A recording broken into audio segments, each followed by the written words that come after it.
Hello friends, good evening. एक बार फिर से आप सभी का बहुत बहुत स्वागत, अभिनंदन है आपके अपने यूट्यूब चैनल एग्जामनाथ पे। आज मैं जो कंटेंट लेके आया हूं वो है यूपी पुलिस री एग्जाम संज्ञा टॉपिक से रिलेटेड कंटेंट।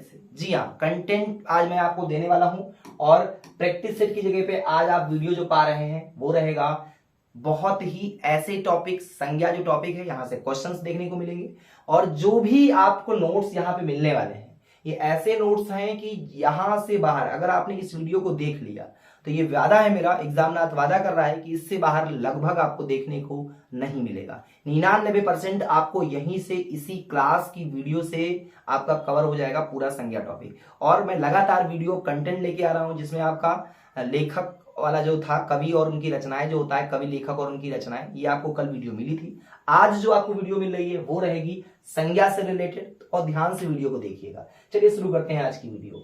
यहाँ पे लिखा हुआ है बुढ़ापा, बीमारी, मिठास, मित्रता आदि भाववाचक संज्ञाएं हैं।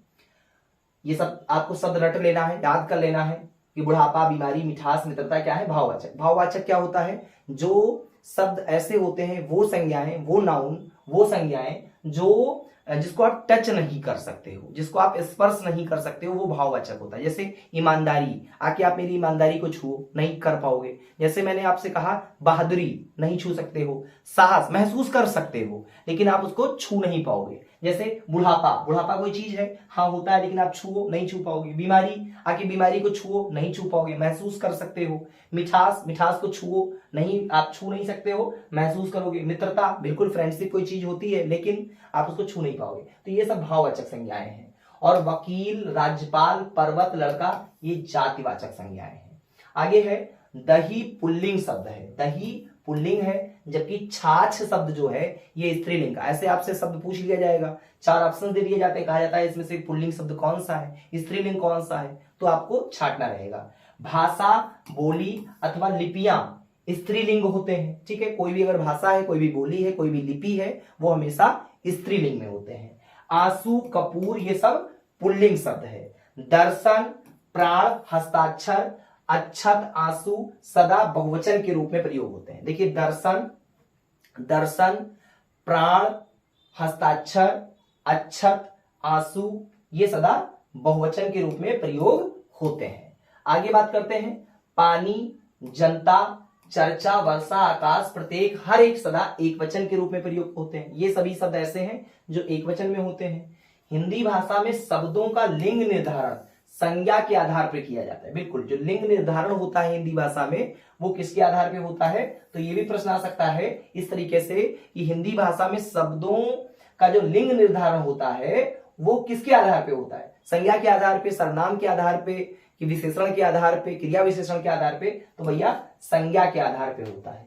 मीठा की भाववाचक संज्ञाएं मिठास होगी। देखिए मीठा तो हमारा क्या हो जाएगा? मीठा हमारा भाववाचक संज्ञा नहीं है क्योंकि मीठा, मीठा मतलब मिठाई, मिठाई को तो टच कर सकते हो, स्पर्श कर सकते हो। मैंने भी आपको क्या बताया, जिसको आप स्पर्श नहीं कर सकते हो, मिठास। जैसे मिठास जो है, मिठास को आप स्पर्श नहीं कर सकते, हाँ स्वाद ले सकते हो, महसूस करोगे, चखोगे, बट छू नहीं सकते हो।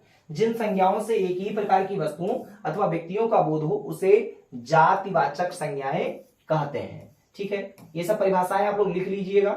आगे है लिंग, संस्कृत भाषा का शब्द है। ये भी प्रश्न आ सकता है कि लिंग जो है वो किस भाषा का? हिंदी है, संस्कृत है, बंगाली है, तमिल है। तो आपको ध्यान रखना होगा कि ये कैसा शब्द है भैया? ये जो शब्द है वो आपका संस्कृत भाषा का शब्द है।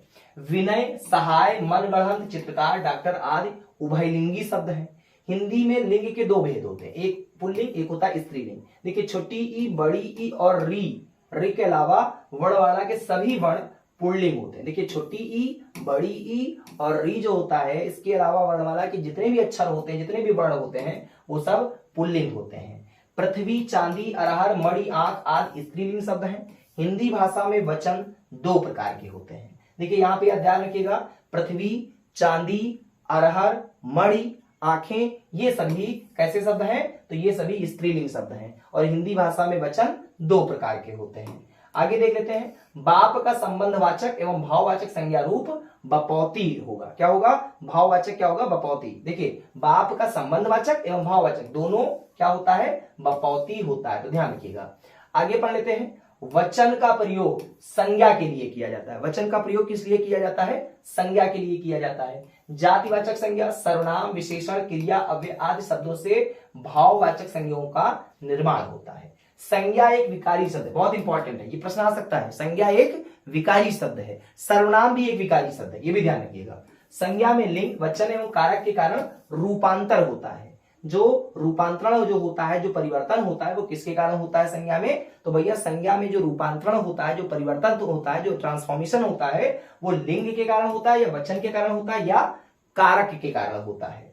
आगे देख लेते हैं। सदैव स्त्रीलिंग के रूप में प्रयुक्त होने वाले शब्द मकड़ी, तितली, गिलहरी, दीमक, कोयल, छिपकली, लोमड़ी आदि ये सदैव स्त्रीलिंग के रूप में प्रयुक्त होने वाले शब्द हैं। ठीक है, ये सब नोट करते रहिएगा, नोट्स नहीं करेंगे तो फिर बहुत बड़ी दिक्कत होने वाली है। सदैव पुल्लिंग के रूप में प्रयुक्त होने वाले शब्द कौवा है, उल्लू। देखिए सब पुल्लिंग शब्द हैं, कौन कौन से? कौवा, उल्लू, बिच्छू, खरगोश, मच्छर, भालू, खटमल, गीदड़ आदि। ठीक है, ये सभी क्या है? ये सभी शब्द हमारे ऐसे हैं जो पुल्लिंग होते हैं। कारक के कितने भेद होते हैं? तो 8 भेद होते हैं। संज्ञाओं के साथ आने वाली विभक्तियों की विशिष्ट कहा जाता है। को क्या कहते हैं? संज्ञाओं के साथ आने वाली विभक्तियों को क्या कहते हैं? विशिष्ट कहा जाता है, ध्यान रखिएगा। और सर्वनामों के साथ आने वाली विभक्तियों को क्या कहते हैं? संश्लिष्ट कहते हैं। बहुत इंपॉर्टेंट है, बहुत इंपॉर्टेंट है, ये दोनों चीजों को आप लोग नोट कर लीजिए, बहुत इंपॉर्टेंट है। क्या क्या? विशिष्ट और संश्लिष्ट। चलिए आगे देखते हैं, आगे देखते हैं।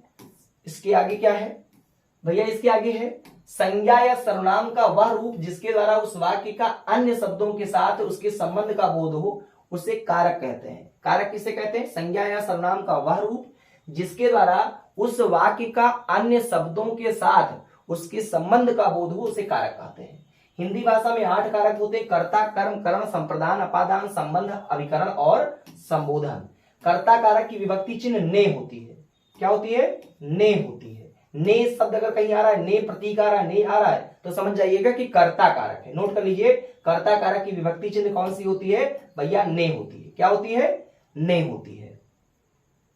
कर्म कारक की विभक्ति चिन्ह को होती है। क्या होती है? को। ध्यान रखिएगा इस बात को भी। आगे देख लेते हैं। करण कारक की विभक्ति चिन्ह क्या होती है? से, द्वारा या के द्वारा होती है। करण कारक की विभक्ति चिन्ह क्या होती है? से, द्वारा या के द्वारा होती है। संप्रदान कारक की विभक्ति चिन्ह को या के लिए से होता है। को, के या लिए, ये अगर कहीं आपको शब्द मिल रहा है तो जान जाइए संप्रदान कारक है। अपादान कारक की विभक्ति चिन्ह से, एक तो से होता है, क्या होता है? से होता है, ये लेकिन अलग होने का भाव या तुलना या समानता का भाव के लिए से शब्द मिलेगा आपको। संबंध कारक का विभक्ति चिन्ह का, की या का, की, के, रा, री, रे, यहां पे कामा होना चाहिए, मैं लगा देता हूं। का, की, के, मतलब ये इतने शब्द आपके क्या है? संबंध कारक की विभक्ति चिन्ह है। अधिकरण कारक की विभक्ति चिन्ह में या पे पर होती है। ये आपको 3 शब्द क्या करने हैं? याद कर लीजिएगा कि ये इसके जो है चिन्ह होता है। ऐसे ही संबोधन कारक का विभक्ति चिन्ह हे, अरे या अहो या ओ या जी होती है। क्या क्या? हे, अरे, अहो, ओ, जी, ये संबोधन कारक का विभक्ति चिन्ह है। तो ये था आज संज्ञा से संबंधित कुछ टॉपिक, संज्ञा से संबंधित कुछ कंटेंट, बहुत इंपॉर्टेंट थे। और ये प्रश्न ऐसे हैं, ऐसे मैटर्स हैं जो कहीं ना कहीं आपको एग्जाम में देखने को 100% मिलने वाला है। तो चलिए आप लोग इसको पढ़िए, नोट्स बनाइए, कोई प्रॉब्लम हो कमेंट्स करिएगा, आपको पूरा सोल्यूशन एग्जाम पे मिलता रहेगा। थैंक्स फॉर वॉचिंग, बहुत बहुत धन्यवाद।